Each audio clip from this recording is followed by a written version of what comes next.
Como você pode transformar o seu tempo na internet em dinheiro no bolso todos os dias?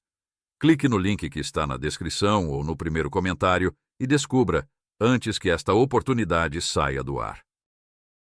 Meu pai faleceu, eu acabei me deparando com uma quantidade de dinheiro que não era muito, mas ainda assim, era muito mais do que uma criança de 13 anos de idade deveria entrar em contato. E eu fiquei me sentindo mal, no sentido de, putz, eu acho que eu não pude adquirir o tanto de experiências que eu poderia com meu pai, que tinha muito pra ensinar. Eu quis ter um senso de responsabilidade sobre esse dinheiro, sabe? No sentido de saber se ele ia ser gasto pra uma coisa que realmente fosse deixar orgulhoso. E aí eu comecei a pensar, velho, como é que eu vou gastar esse dinheiro, né? Porque esse era o pensamento que eu tinha, que dinheiro estava na conta do banco, era pra ser gasto com alguma coisa. Apesar de eu ter tido acesso a ele somente aos 18 anos de idade, ele ficou lá na conta da poupança, rendendo durante esse tempo. Eu fui, beleza, quando chego ficando perto, vamos procurar aqui o que eu vou fazer. O pensamento que eu tinha assim, já que eu nunca teria acesso a esse dinheiro, caso não tivesse acontecido essa tragédia, era meio que ele era inexistente na minha vida. Se fosse.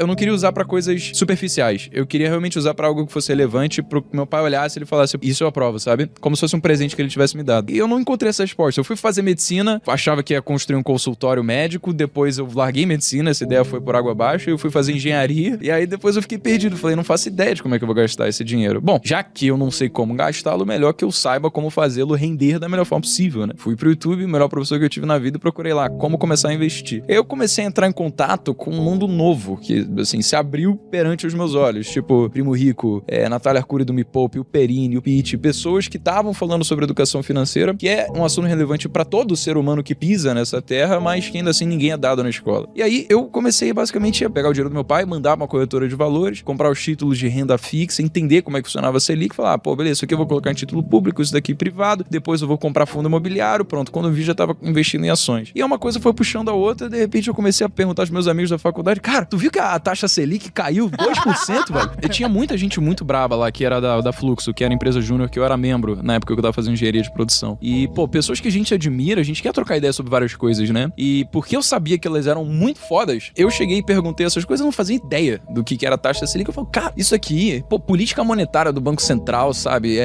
Depósito compulsório, redesconto, taxa Selic, redução da taxa de... Isso é tão fácil, é tão básico que qualquer criança de 11 anos de idade, caso tenha dado a metodologia correta de ensino, vai conseguir entender o conceito. Pra gente parece um bicho de 7 cabeças, por quê? Porque a gente fica na escola aprendendo sobre briófita, pteridófita, angiosperma, gimnosperma, rocha metamórfica e magmática, estequiometria, lei de Newton. Só que a gente não faz ideia de como essas coisas, enquanto a gente adquirir esse conhecimento, vão ser usadas na vida real. A gente aceita que a gente tem que estudar aquilo porque a gente vai fazer uma prova e a gente pergunta, por que eu tenho que estudar isso? Porque vai cair na prova. E por que vai cair na prova? Pra você passar na faculdade. Mas por que tem que ir pra faculdade? Porque você tem que ser alguém na vida. Você vai entrando mais a fundo, sabe? E você vai vendo que tem um caminho claro que a sociedade aprova, que você precisa seguir, caso contrário, você tá vivendo errado. O que aconteceu foi que eu decidi criar um canal do YouTube pra falar sobre esse conhecimento que eu sabia que era muito indispensável na vida de qualquer pessoa, que era educação financeira. A realidade é que o nosso modelo de ensino prepara a gente pra viver a realidade de 150 anos atrás. Você precisava obedecer seu chefe, você precisava fazer um trabalho repetitivo, extremamente especializado, que era previsível para que você conseguisse medir os resultados. Então, como é que você poderia fazer isso de forma na escola que as pessoas chegassem na indústria e performassem melhor? Você cria fileiras que são retas, com uma figura panóptica de autoridade que vai dizer o que você tem que pensar durante 7 horas por dia, com você tendo que levantar a mão para ir pro banheiro e um breve intervalo pro lanche. Como é, por exemplo, numa indústria, sabe? O que acontece é que hoje a gente acaba sendo refletido completamente das demandas de uma sociedade que não são mais realidades atuais, sabe? É uma realidade do passado. O que a gente precisa hoje? De gente, não que é dito o que pensar, mas de pessoas que são incentivadas a questionar e tirar senso crítico dos próprios problemas que acontecem no mundo, sabe? Porque quando você consegue trazer soluções inovadoras, isso é fruto de você ter sido ensinado a pensar por si próprio, entendeu? É muito diferente você ser dado um exercício de matemática para você aprender a aplicar uma fórmula versus você buscar soluções novas para problemas antigos, sabe? Existem tantas coisas que todo mundo aplica na sua vida que nem passam batido na escola, como educação financeira ou como negócios. Porque, porra, se a gente tem uma sociedade que depende de empresas que vão contratar pessoas a serem empregados, não adianta só você ter um fluxo de ensino que vai levar você só a se tornar um empregado. E a galera pra contratar essa gente. E aí o que acontece? É que tem um monte de gente se formando, gente que se forma em faculdade de boa, tipo FRJ, USP, fica 5, 6, 7 anos na faculdade às vezes pra conseguir a bagaça do diploma, não consegue emprego. Ou então, se consegue emprego, é se contentando a receber menos do que o piso da sua profissão permite. Por quê? Porque a oferta de empregados é muito maior do que a demanda de empresários por aqueles... Às vezes é um engenheiro que é contratado como analista. Porque analista, o cara pode fazer a mesma coisa que ele fazia como engenheiro, mas ele vai receber menos, porque analista ganha menos, não precisa ganhar o piso do engenheiro, entendeu? E é foda isso. Isso traz a gente para um problema estrutural da nossa sociedade, que é a gente não sabe nada sobre negócios. A partir do momento que a gente não sabe nada sobre educação financeira, a partir do momento que a gente não sabe nada sobre negócios, a gente tá vendo no passado. A gente, quando vive a vida, a gente não tem uma aula de como ficar rico. Então as pessoas não aceitam que isso é uma possibilidade e que são uma confluência de habilidades que você pode treinar. Tudo que você treina, você desenvolve, tudo que você desenvolve, você executa. Quando você executa, você tem erro, você aprende com os erros, depois você faz direito, sabe? É aquela coisa, se você continuar tentando, uma hora vai. Só que a gente não aprende isso, né? A gente aprende que a gente tem que tirar nota boa, porque a gente vai passar de ano, pular de período da faculdade, e aí depois a gente vai conseguir um estágio numa empresa boa, que a gente vai ser efetivado, a gente vai subir na escala corporativa até se aposentar aos 65 anos. E aí, frente a essa realidade, né, que foi basicamente o que o meu tio fez, só que como a carreira de exército, ele falou pra mim: Breno, você vai ser um curioso. É isso que você vai ser visto aos olhos das pessoas, sabe? Não como uma figura de autoridade. E isso me deixou mal, porque eu comecei a pensar, caraca, né?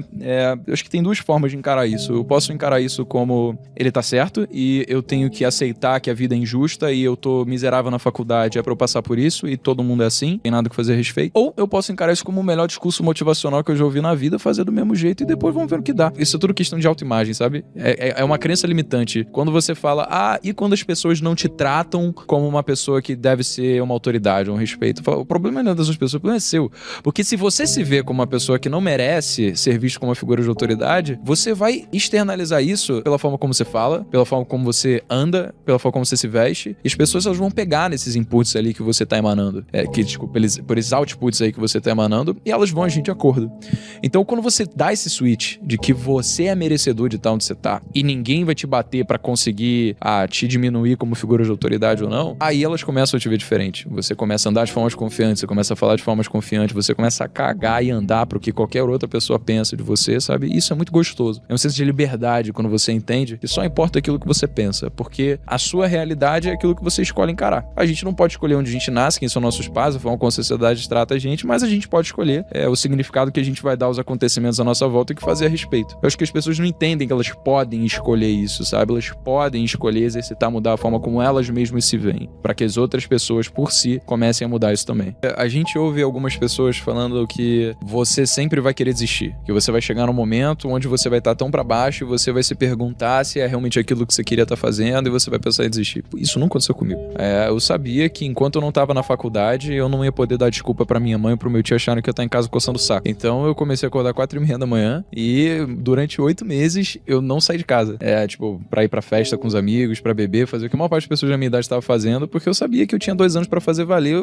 Qualquer coisa que eu estivesse fazendo que fosse fora do que eu sabia que eu precisava fazer pra acontecer, estaria errado, sabe? Eu estaria me privando do sucesso que eu queria conquistar. Porque se você abre mão de uma vez, se você não resiste à tentação uma vez, você abre espaço pra que você também deixe de resistir todas as outras vezes, sabe? Então eu sabia, velho, olha só, eu tenho 2 anos, eu vou otimizar o máximo que eu conseguir nisso daqui, eu vou trabalhar de 4h30 da manhã até as 10 da noite e repeat. O meu pai, numa das lições que ele deixou comigo, foi através de uma história que ele falou de um amigo dele que ele tinha na época da escola, no ensino médio, que capengava nas matérias, ele era, muito ruim, e o meu pai sempre foi nerdzão também. E o meu pai ajudou ele a passar nas matérias, a estudar. Eventualmente, esse cara veio a ser o fundador da Elos Jeans.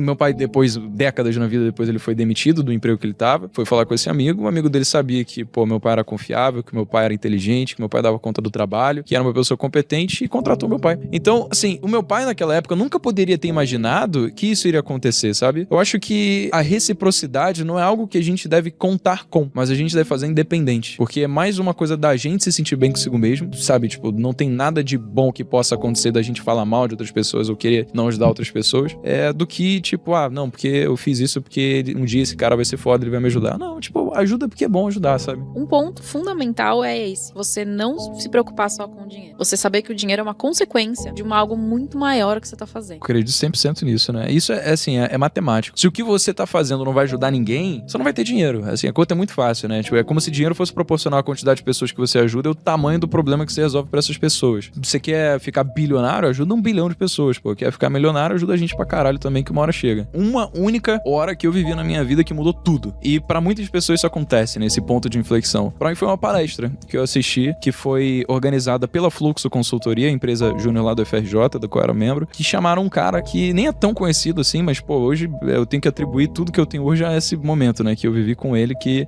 chama Gustavo Ziller. O Gustavo, ele tava dando uma palestra a respeito de erros. E como a gente tende a valorizar muito mais aspectos negativos do erro do que o que poderia acontecer se caso desse certo, sabe? Quando a gente se arrisca. E ele contou da história dele, que ele tinha um sonho de ter um programa de televisão, Escalar a Montanha, onde ele seria o apresentador. E ele não tinha contato com ninguém da área de televisiva e tal, ele decidiu comprar um drone, contratar um editor, levou o cara lá pra uma montanha do outro lado do planeta, foi filmar tudo como se já tivesse certo o programa, entendeu? Ele investiu do próprio bolso, tudo. E aí depois ele editou o material, mandou pro canal off. Aí o canal off falou, cara, eu nunca vi ninguém com uma presença tão absurda quanto a sua, vamos fechar? E ele tem um programa chamado Sete Cumes hoje no canal off, sabe? Porque ele não tinha nada seguro pra começar, só a atitude dele de fazer e aconteceu. E isso mostrou que, puta, o meu saldo de sim versus não, ele tá muito negativo, irmão, tem que mudar isso. Então toda vez que alguém chegasse pra mim e perguntasse, vamos fazer alguma coisa nova que realmente pudesse me agregar, ia dizer sim. Porque se eu tivesse dando não, ia ter mais ou menos o que tinha na minha vida até então. E o que eu tava era miserável, depressivo, que achava que faculdade não fazia sentido, não sabia o que fazer. É isso, você vê que um monte de gente chega e fala, mas já tem tanta gente falando sobre sei lá o que, sobre marketing digital que seja, sobre educação financeira, sobre negócio, enfim, você escolhe o nicho. Tá saturado, desculpa, né?